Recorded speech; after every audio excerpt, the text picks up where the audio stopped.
Anel és un espectacle de creació. Està basat en alguns recursos que la companyia ja tenia, en altres espectacles que vam estrenar el 2012,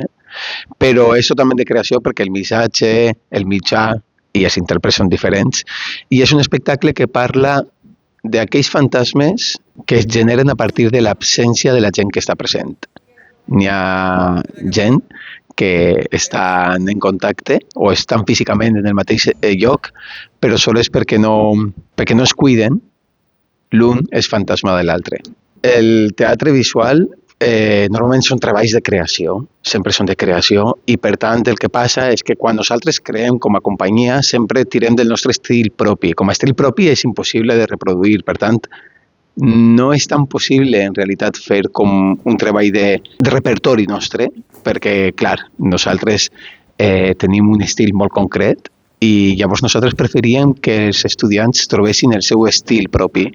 i és per això que més que el repertori ens interessava fer una investigació, una recerca sobre de quina manera podem portar el nostre llenguatge com a companyia a altres cossos totalment diferents, a altres maneres de fer i ajudar-los a trobar el seu propi estil. Bàsicament nosaltres els donem uns recursos, els posem un context,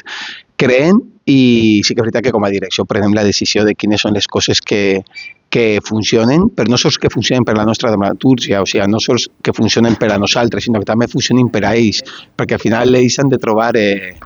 com deia abans, no? el seu llenguatge propi i què és el que els funciona dins d'aquest context. Ens va costar molt d'arribar al tema en si, perquè al principi eren 4, després no sabíem si 3 i finalment eren 2,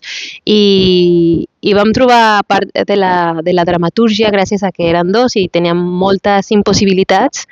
però sí que ho hem fet en adaptació a que siguin 2 persones, i bueno, el que veureu és un món interior, imaginari, d'aquestes persones que estan presents i absents, i el seu trànsit en aquesta relació con moltes sorpresites molt xules. Bueno, la proposta de l'escenografia ha sigut el que ha detonat també que